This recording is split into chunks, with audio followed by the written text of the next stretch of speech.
প্রিয় শিক্ষার্থীরা, শুভেচ্ছা নিও। আশা করি তোমরা ভালো আছো। এইচএসসি ফাইনাল পরীক্ষা 2025 এবং মেডিকেল ও বিশ্ববিদ্যালয়ে ভর্তির প্রস্তুতির জন্য আমি উদ্ভিদবিজ্ঞান বিষয়ের কতগুলো ভিডিও ইতিমধ্যে দিয়েছি। আজকেও আমি দেখাবো প্রথম অধ্যায়ের কোষ ও কোষের গঠনের লাইসোজোম এবং নিউক্লিয়াস থেকে যে প্রশ্ন হতে পারে, বিশেষ করে এমসিকিউ প্রশ্ন এইচএসসি ফাইনাল পরীক্ষা এবং মেডিকেল এবং বিশ্ববিদ্যালয় ভর্তি পরীক্ষার জন্য, সেগুলোই দেখাবো। এবং খুব অল্প পরিমাণে যেগুলো খুব ইম্পর্টেন্ট পরীক্ষার জন্য আমি সেগুলো দেখানোর চেষ্টা করছি। এটা প্রথম অধ্যায়ের তৃতীয় পর্ব। এর আগে আমি দুটি পর্ব দিয়েছি, আজকে হলো তৃতীয় পর্ব। তাহলে শুরু করা যাক।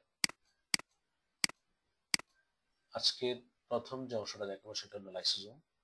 তোমরা এটা দেখতে পাচ্ছ, এটা লাইসোজোম। লাইসোজোম সম্পর্কে আমরা খুব ইম্পর্টেন্ট যে জিনিসগুলো পরীক্ষার জন্য সেগুলো জানার চেষ্টা করব। সাইটোপ্লাজমে অবস্থিত হাইড্রোলাইটিক এনজাইমের আধার হিসেবে কাজ করে, অর্থাৎ লাইসোজোমটা সাইটোপ্লাজমে থাকে এবং এটা হাইড্রোলাইটিক এনজাইমের আধার, অর্থাৎ এই লাইসোজোমের ভিতরে হাইড্রোলাইটিক এনজাইম থাকে। বহু সংখ্যক হাইড্রোলাইটিক এনজাইম একটি দ্বিস্তরী ঝিল্লি দ্বারা আবদ্ধ হয়ে লাইসোজোম তৈরি করে। তার মানে অনেকগুলা হাইড্রোলাইটিক এনজাইম কি করে, এই লাইসোজোমের ভিতরে থাকে এবং দ্বিস্তরী ঝিল্লি দ্বারা আবদ্ধ থাকে। ঝিল্লি মানে আবরণ। তোমরা এখানে ছবিটা দেখতে পাচ্ছ, যেমন একটা লিপিড এবং প্রোটিনের একটা আবরণ আছে, এটা হলো লিপিড লেয়ার। আর এই লিপিড লেয়ারের বাইরে যে আবরণটা আছে সেটা হচ্ছে মেমব্রেন ট্রান্সপোর্ট প্রোটিনের, এবং তার ভিতরে তোমরা দেখতে পাচ্ছ হাইড্রোলাইটিক এনজাইম মিক্সার। এটার ভিতরে হাইড্রোলাইটিক এনজাইম আছে। তার মানে কি দাঁড়ালো, এটা একটা দ্বিস্তরী লিপিড এবং প্রোটিন দ্বারা তৈরি একটা আবদ্ধ অবস্থায় কি থাকে, হাইড্রোলাইটিক এনজাইম গুলো থাকে।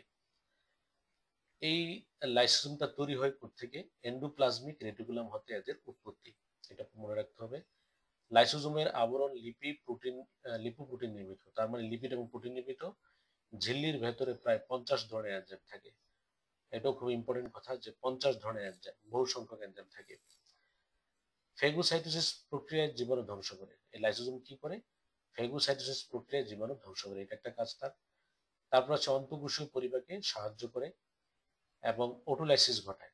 অটোলাইসিস কখন ঘটায়? তীব্র খাদ্যাভাবের সময় লাইসোজোমের যে প্রাচীর আছে, এই প্রাচীর ফেটে যায় এবং বিভিন্ন জীবাণু এবং বিভিন্ন কোষ কি করে আক্রমণ করে এবং ধ্বংস করে। এটাকে বলা হচ্ছে যে অটোফেগি। আর এই যে অটোফেগি ঘটায়, নিজেকেই স্বগ্রাস করে ফেলে, সেটাকে বলা হচ্ছে অটোলাইসিস। তার মানে অটোলাইসিস ঘটায় কে? লাইসোজোম। তারপরে ফেগোসাইটোসিস প্রক্রিয়া জীবাণু ধ্বংস করে কে? লাইসোজোম। এই জন্য অর্থাৎ অটোলাইসিস ঘটায় বলে এদেরকে কি বলা হয়? আত্মঘাতী থলিকা বলা হয়। তাহলে আমরা জানলাম যে লাইসোজোমকে আত্মঘাতী থলিকা বলা হয়। যে এখানে যে আমি তথ্যগুলো নিয়ে আসছি, তোমরা দেখতে পাচ্ছ হলুদ রঙের, আমি হলুদ রং করেছি যে খুব ইম্পর্টেন্ট যে তথ্যগুলো, এগুলো মুখস্থ করলেই ইনশাল্লাহ তুমি যে কোনো পরীক্ষাতেই প্রশ্ন পাবা এখান থেকে। আমরা দেখব যে বিগত মেডিকেল ভর্তি পরীক্ষা লাইসোজোম থেকে কোন ধরনের প্রশ্ন আসছিল।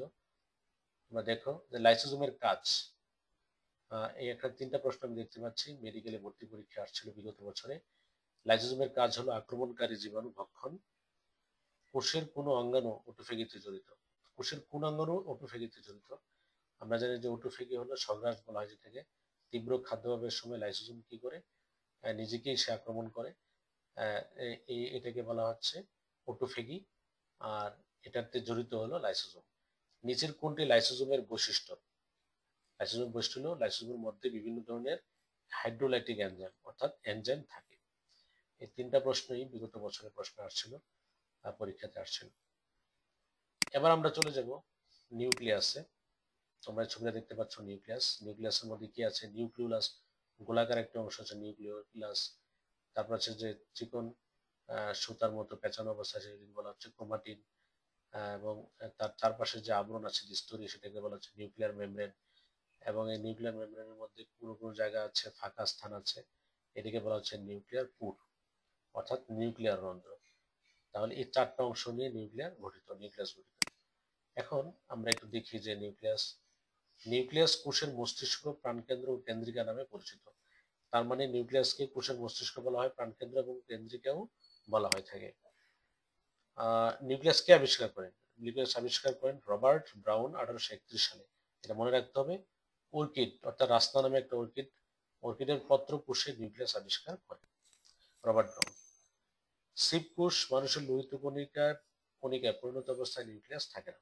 সিপ কোষ এবং মানুষের লোহিত কণিকার পরিণত অবস্থায় কি থাকে না? নিউক্লিয়াস থাকে না। এই লাইনটা খুবই ইম্পর্টেন্ট, পরীক্ষাতে আসে। তারপর আছে নিউক্লিক অ্যাসিড এবং প্রোটিন দিয়ে গঠিত। তাহলে নিউক্লিয়াসটা হলো নিউক্লিক অ্যাসিড এবং প্রোটিন দিয়ে গঠিত। নিউক্লিয়াসের 4টি অংশ আছে, আমরা এখন দেখতে পাচ্ছি। 4টি অংশ কি? নিউক্লিয়ার এনভেলপ অর্থাৎ নিউক্লিয়ার মেমব্রেন, যেটাকে আমরা বলেছি নিউক্লিয়ার এনভেলপ।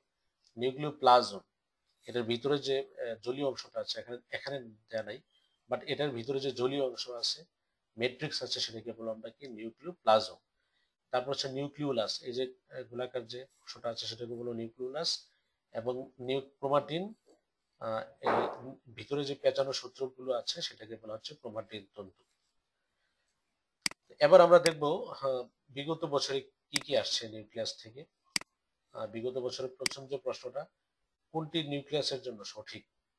কোষের কার্যাবলী নিয়ন্ত্রণ করে। নিউক্লিয়াস কি করে? কোষের কার্যাবলী নিয়ন্ত্রণ করে, এটাই সঠিক। নিউক্লিয়াস আবিষ্কার করেন যিনি? নিউক্লিয়াস আবিষ্কার করেছেন রবার্ট ব্রাউন। তারপর আছে নিউক্লিওলাসে কোন খনিজ লবণ বিদ্যমান? আমরা এই যে এটা দেখতে পাচ্ছি গোলাকার একটা পিণ্ড আকৃতির, এটাকে বলা হচ্ছে নিউক্লিওলাস। এটার মধ্যে বিভিন্ন ধরনের পদার্থ থাকে, তার মধ্যে খনিজ লবণ হিসেবে থাকে পটাশিয়াম। এটাই সঠিক উত্তর। তাহলে আমি যে নিউক্লিয়াস থেকে যে কথাগুলো বললাম, এগুলোই পরীক্ষাতে সাধারণত আসবে। তো আজকে এই পর্যন্তই। ভিডিওটা যদি তোমাদের ভালো লাগে, লাইক, কমেন্ট এবং শেয়ার করবা। সকলকে ধন্যবাদ।